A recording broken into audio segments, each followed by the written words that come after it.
I just had trouble breathing, and it got to the point where I couldn't walk, and I was so scared. I didn't know what was wrong with me, and I ended up like telling my mom, and I was like falling on the ground, and so she called an ambulance. And then, hey, Kristen, Leake here. Welcome back to my channel. If this is your first time seeing any of my videos, welcome. I make videos about just how to achieve your goals. So I help you with your health and fitness goals, getting out of debt, changing careers, and in this case, managing a mental illness, mind mess up, annoying thing, anxiety. And I just want to share my story with you and share the top 5 things I do to manage it. And before I get started, I just want to go ahead and say, if you have any severe anxiety or panic attacks, which I personally have experienced as well, make sure you see a professional, talk to someone who can give you top quality help and tips and advice that have helped me personally as well. So I cannot recommend that enough. So if you like this video, give me a thumbs up, and please subscribe if you haven't, and hit that little bell so you'll be notified every single time I post a new video. So let's get started. First, I just want to go ahead and share the top 5 things help me manage my anxiety, and then get into my story, because I think it's most important that you get the help that you need. I am curious if you do have any type of anxiety, or if you have panic attacks. If you would, just leave a comment below. Just if you're willing to share, would love to know if this is something you are currently struggling with or previously did, and what has helped you as well. Because I think as a community, we can help each other get through this and get stronger, because life is definitely much more enjoyable without anxiety. So I have my notes here. So the first thing is that I had to stay away from caffeine. And this is something I did not know about until I spoke to a professional. I've talked to 3, maybe 4 therapists about my anxiety, not realizing that the problem was anxiety from the beginning. So since I was 17, since I was 17, I've had bouts of panic attacks and anxiety attacks, and just didn't really know what was going on. And so one of those things that really helped was backing off of caffeine. I started drinking coffee in 12th grade, and it got to the point where I was drinking 2 or 3 cups, and especially in college too. So when I learned that probably in college, and I backed off, and it just made such a huge difference staying away from caffeine. And I can't tell you scientifically why. You can Google it yourself and find that information, but it's definitely something that a professional has told me to do to help decrease the amount of anxiety I experience. Number 2, so this kind of goes back to my minimalism video, and it's tidy up. Minimalism is a way to remove all the excess in your life so you can focus on the important things, the things that make you happy and feel the most fulfilled, and give you that sense of freedom.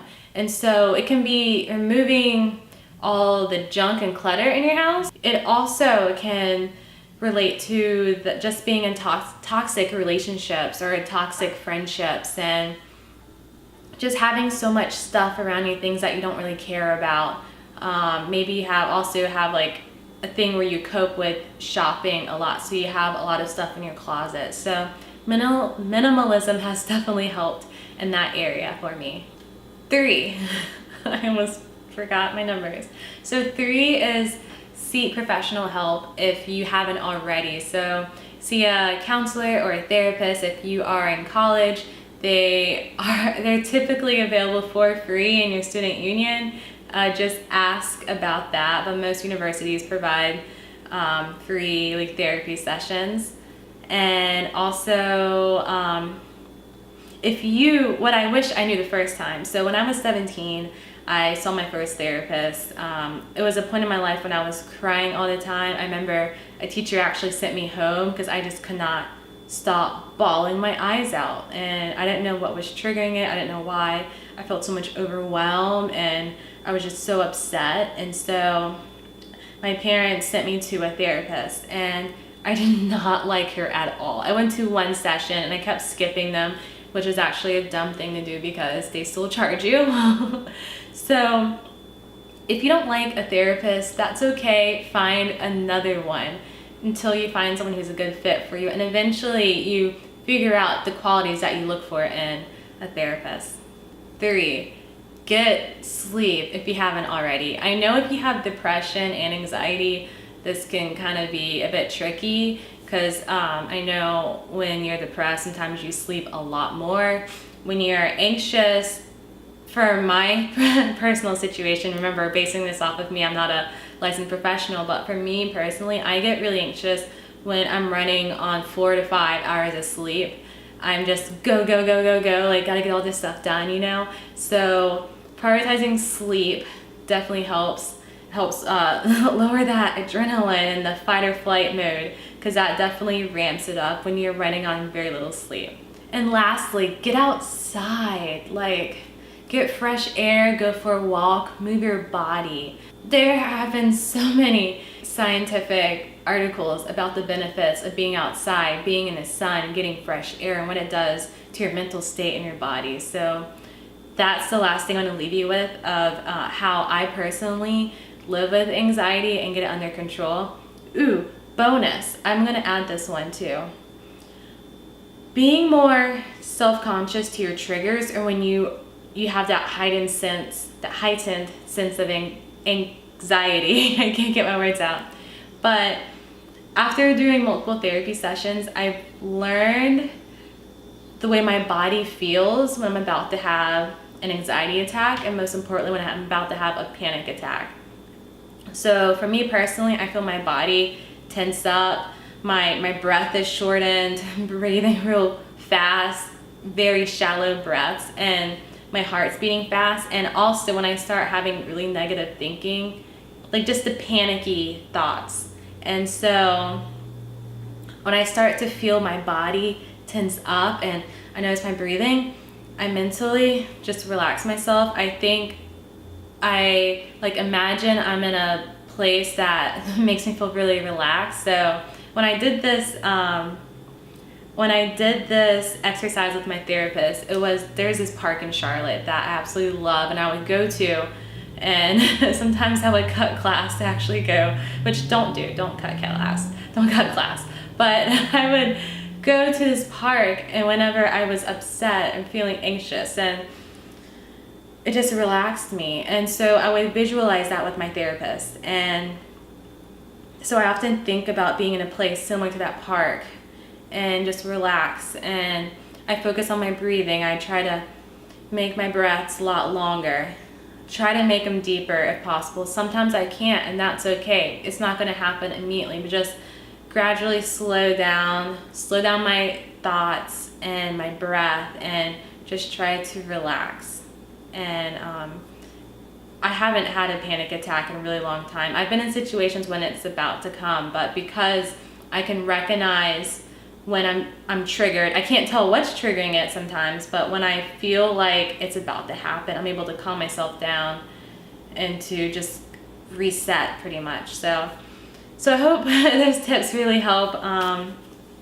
My story, I almost feel like I told you a lot of that just going through the tips with you, but I started having symptoms of anxiety and especially depression in high school, and I feel like it was triggered by a lot of things. Like I said, drinking lots of caffeine. I was stressed about school, I was, transitioning to college, and I wasn't eating as well as I should have been. I was really focused on being skinny and slim, like a lot of high school girls. So I wasn't eating as much as I should have been. And yeah, I would just have these crying spells, which I guess is what I'm gonna call it. And I would just randomly cry for no reason. I would cry on the way to school. I would cry leaving school. And then it got to where I was crying during the day at school, and a teacher sent me home. And I remember that day so well because I couldn't stop crying. And I ran into the counselor's office, and she wasn't there, and someone came in and said, "Oh, you're looking for so-and-so? Well, she's out for today." I will leave a note and let her know you're looking for her. And so I would leave. I was still crying, and then I just went to class early. My teacher saw me, and I couldn't tell her what was wrong because I felt like I was crazy. You know, like I didn't know why I was so upset. I didn't know why I felt like so tense and just so overwhelmed and unhappy. I didn't know what was going on with my body. And you could say it was hormonal, but it really isn't, because it followed me like throughout my life. Like I don't have crying spells anymore, but I have had panic attacks. I had my first panic attack, I believe I was 22, 23. I was staying with my parents after graduating from undergrad, and I believe my dad was out of town, and it wasn't too late. It may have been like 8 or 9 p.m. at night, and I just had trouble breathing, and it got to the point where I couldn't walk, and I was so scared. I didn't know what was wrong with me, and I ended up like telling my mom, and I was like falling on the ground, and so she called an ambulance, and then it was just a mess. I really felt like I lost feeling. I lost feeling in my limbs. I felt like I couldn't walk, I couldn't breathe. It was the most terrifying thing. And so that's why I've seen therapists. I haven't seen a therapist for my anxiety in a couple years. Because like I said, I've learned how to manage it. I've gone through exercises with therapists that helped me calm myself down and recognize it. It doesn't mean it doesn't go away. Like, this is something you live with, and you just have to figure out what's triggering you and how to calm yourself down. So it takes a lot of self-love and just like dedication to get through this, and yeah, I think that's where I'm going to leave you there. So I'm going to go over real quick, if you followed me through the end, my 5 things that I did to manage it. Stay away from caffeine, tidy up / minimalism, both materialistic and also for relationships and negative thoughts as well. And thirdly, seek a professional. And 4, get sleep if you aren't already. And then 5, get outside. So if you've watched this to the end, but you are a rock star. So comment below, you are a rock star, because that's awesome. Like this video if you liked it. Subscribe and hit the little bell so you can be notified for my next posting. And if you want to follow me on social, stay connected, I have a link to the Facebook group. It's free, and it's called Team Relentless, and also I'm on Instagram and a bunch of other socials. So again, links below, and I will talk to you in the next video. Bye guys.